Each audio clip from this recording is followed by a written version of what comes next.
The rumor started circulating on social media a few days ago and then really picked up steam last night. And today we can now confirm Randy Sanders is going to be the next head football coach at ETSU. It was a disappointing way to end the season. The Bucks came back from a 20-point deficit but could not close the deal. While you might think the fact that Robinson has coached the football and the baseball team to state might be a nice piece of trivia, you may be thinking, okay. But Robinson's actually learned something from his state championship run in baseball that he can use this week in football. I don't want to let you go unless we talk about this. This is what we got from Bristol. Talk about this gift. Are you a golfer? The night race a little more special than the other races? It is, of course, you know, but to have all three here this weekend and to be able to sweep all three, I think that's even more. All right, thank you so much. That is Kyle Busch, winner of the Bass Pro Shops NRA night race. He sweeps the weekend here at Bristol Motor Speedway. Big weekend for him at Bristol. Well, this has certainly been one of the strangest things that I've seen in my 17 years or so of covering the University of Tennessee's athletic department. Today's media conference was, for the most part, upbeat, but at times it was a little contentious. Sports on location from Big Stone Gap, site of the premier game in Southwest Virginia tonight. ETSU basketball team got some good news this afternoon.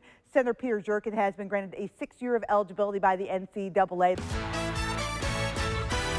College Football Playoff Committee has spoken, and it will be Clemson versus Alabama in the Sugar Bowl in one national semifinal. Oklahoma and Georgia will meet in the Rose Bowl for the other semifinal.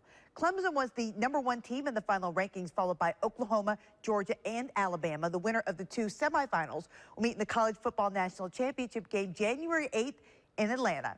There are 4 other big bowl games which round out what is known as the New Year's Six Bowls, although they aren't really played on New Year's, but I digress. Ohio State will face Southern Cal in the Cotton Bowl. Washington and Penn State will meet in the Fiesta Bowl. Wisconsin and Miami are headed to the Orange Bowl, while undefeated Central Florida draws Auburn in the Peach Bowl. Virginia Tech, Virginia, and Appalachian State were all bowl eligible, and after the big bowl games were announced, their fates began to fall into place.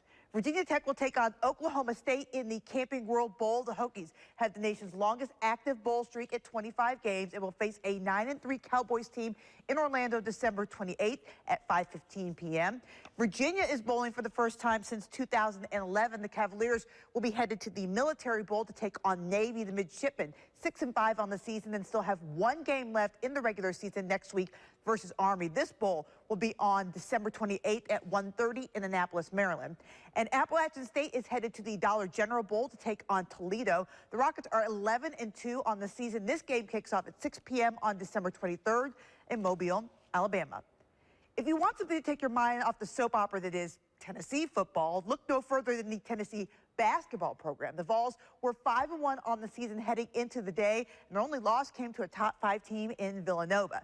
UT on the road this evening at Georgia Tech. Jordan Bowen was hot early from 3. The Vols pushing the tempo. He spots up in the corner and then toes up the triple. And then at the top of the key, another 3-ball for Bowen. One of 4 Vols in double figures led by Lamonte Turner's 24. Vols win 77-70. 6-1 is their best start since 2010. Lady Vols at home this afternoon hosting Alabama State.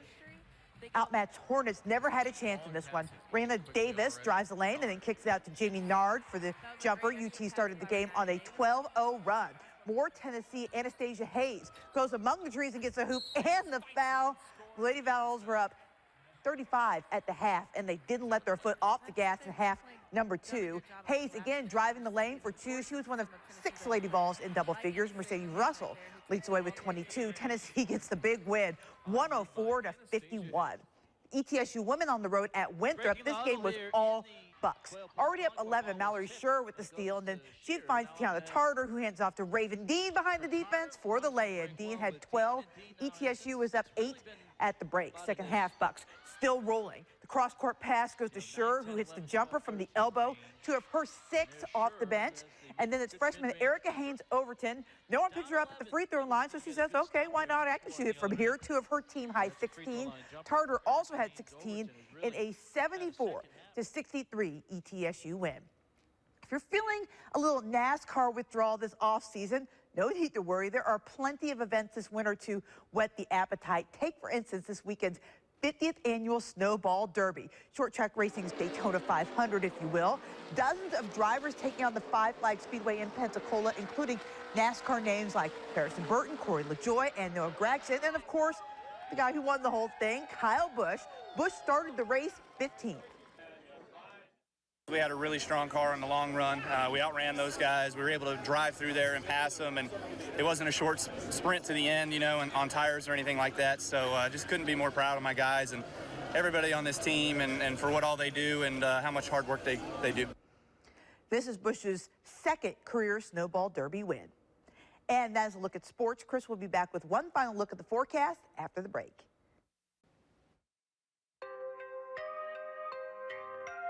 A puzzle can be a challenge. It can also be mysterious. For those living with autism, a puzzle piece is the symbol for behaviors we as a society are just starting to understand. It's a spectrum disorder, and it manifests itself in different ways. Putting all the pieces together can at times be challenging. For Virginia High's Dante Van Wy, those pieces started to fit together through athletics. Despite challenges that would have most people sitting on the sidelines, Dante has become one of the top athletes in the Bearcats senior class. How many times have you qualified for state? I've qualified 4 years of swimming. I've qualified 1 year of cross country, and I've also qualified for 2 years of track. Dante started running in the 7th grade, and while many ask why, he asks, why not? I was like, you know, maybe I'll just take running, and swimming is my ability, you know. He, as a runner, functions just like any other athlete. I mean, there's, you know, you do notice some things on occasion, but for the most part, he works out like everybody else. He interacts with everybody else like everybody else. Except he's faster than most everyone else. Dante and his teammates are preparing for the state track meet, where he will run the 4x800 meter relay, something many might think is an amazing accomplishment for somebody with autism. But for those who run next to him, they aren't surprised. Dante's the ideal teammate. This man is probably the hardest worker I've ever met in my life. He's always bringing a positive energy to anything. I mean, he really is the greatest teammate of all time. He is very, very easy to coach. He's a hard worker. It hasn't really, at least as far as I know, played a role. That's why for Dante, his success is not puzzling at all. I just chose to do it because I think God called for me to do this. Dante graduated last night from Virginia High and will attend Wilson School in Northern Virginia to study carpentry. The VHSL Group 1 and 2 state track meet is Thursday and Friday at East Rockingham High School in Elkton, Virginia. Ernie Irvin wins the Push 500. For several years in the early 90s, the names Irvin and McClure brought excitement to the racetrack.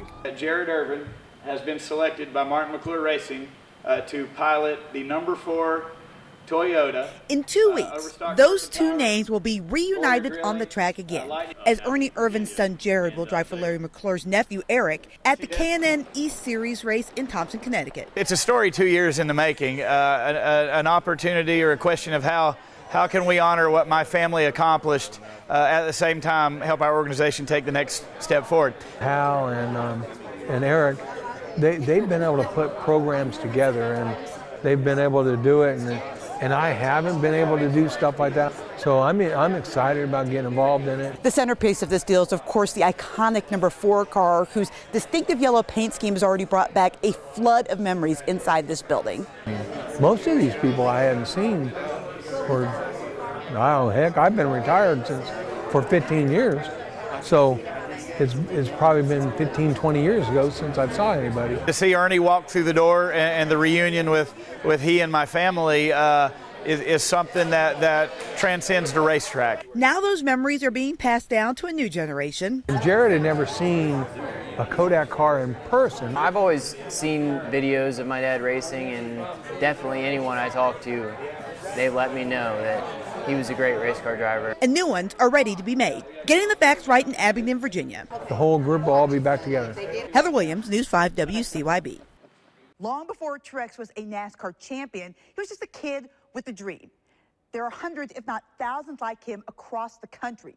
Few ever get it to the top level, but Carter Davison is hoping to be that 1 in a million driver, and he's already a stock car champion at just 12 years old.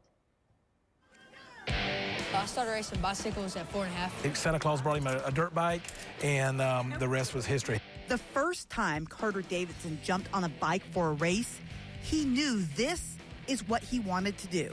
National Bicycle League Spring Nationals. We take Carter down there.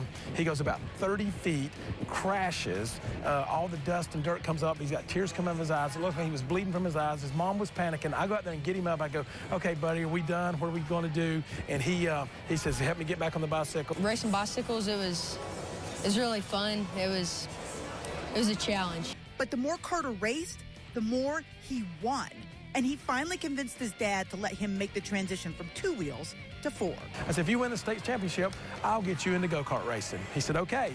And as you can tell, he won the state championship. This year, at just 12 years old, Carter made the move to stock cars, racing Mod 4s at Lonesome Pine Raceway. We had some really good moments, and then we'd have some bad stuff, and then we always had something happen at the track every week. And it was a good challenge. But just like every other time he'd gotten behind the wheel of a race car, Carter raced and won. Carter, that's awesome, buddy. I'm so proud of you, man. Bringing home the track championship, running against drivers 2 and 3 times his age. We took this huge jump this year to go into Mod 4 and to a stock car at 12 years old. We had no idea that he would ever end up winning the points championship. So what's next for this now 13-year-old champ? We're going to go as far as we can go on our own dime, which we don't know how far that's going to be. What's the ultimate goal? Will you be in the Cup Series? Is that what if we get the funds behind us, that would be my ultimate goal. If you want to follow along with Carter's career, the Davison family is the subject of a reality show called Left Turn Livin'. That debuts this January on our sister station, Tri-Cities CW. Union will welcome a familiar foe to Bullitt Park this Saturday for the Virginia Class II state semifinals. Appomattox knocked off the Bears in the playoffs a season ago, but this year Union gets the Raiders at home, where the Bears haven't lost in a long time.